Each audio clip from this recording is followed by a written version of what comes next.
साधन भक्ति तत्व। जो जीव इस भव सागर से तरना चाहता है तो उसके लिए गरुड़ पुराण में धर्म कांड में वर्णन किया गया है।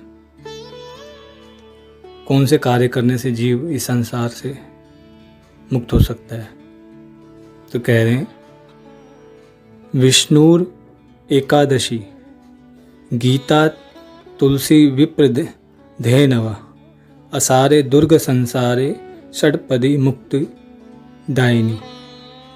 तात्पर्य कि भगवान विष्णु का पूजन करना, एकादशी व्रत करना, श्रीमद् भगवद गीता का पाठ करना, तुलसी जी की सेवा करना, ब्राह्मण का सम्मान करना, वैष्णव और गाय की सेवा करना, इस संसार से मुक्त होने के लिए ये 6 कार्य करने से जीव इस संसार से मुक्त हो जाता है।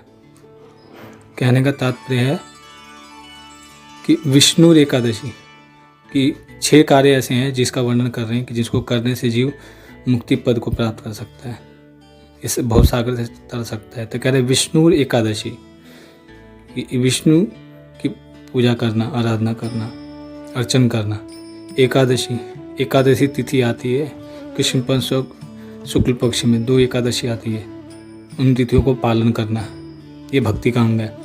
गीता का पाठन करना, श्रवण करना, कि साक्षात भगवत वाणी है, उनकी वाणी को पाठन करना या श्रवण करना। तुलसी जी की सेवा करना, तुलसी की सेवा करना ये भक्ति का अंग है। दिष्टा स्पीता तथा ध्याता श्रीता रोपिता नित्य पूजिता तुलसी सुबह, कि तुलसी जी की दर्शन करना, तुलसी जी को स्पर्श करना, तुलसी जी को अर्पण करना, तुलसी जी का अर्चन करना, तुलसी जी को लगाना, तुलसी जी को स्पर्श करना, तुलसी जी को जल देना, ये सब तुलसी सेवा के अंतर्गत आता है। इससे भक्ति होती है। कह रहे विप्र धेनव, विप्र ब्राह्मण की सेवा करना। ब्राह्मण मतलब जो वैष्णव है वही वास्तव में ब्राह्मण है, जो विष्णु भक्त है। तो कह रहे ऐसे वैष्णव की सेवा करना। धेनव कि गौ की सेवा करना। क्यों गाय की सेवा क्यों करनी चाहिए? तो भगवान को 2 ही चीज़ अत्यंत प्रिय है। नमो ब्रह्मण्याय देवाय गो ब्राह्मण हिताय च जगत हिताय कृष्णाय गोविंदाय नमो नमः। भगवान को 2 चीज़ें अत्यंत प्रिय है, गाय और ब्राह्मण यानी वैष्णव भक्त।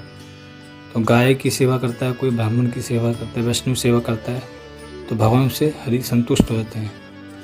तो कह रहे असारे दुर्ग संसारे, जो इस संसार से असार है, वो जो भी कार्य करोगे उसके बदले में दुखी मिलेगा। मगर भगवत रिलेटेड कोई कार्य करते हैं तो वो इस संसार से पार होने के लिए जीव के लिए मदद सहायता करता है। तो कह रहे दुर्ग संसारे षटपदी मुक्तिदायिनी, ये 6 कार्य, ये 6 भक्ति के जो अंग पालन करता है वो इस संसार से मुक्त हो जाता है।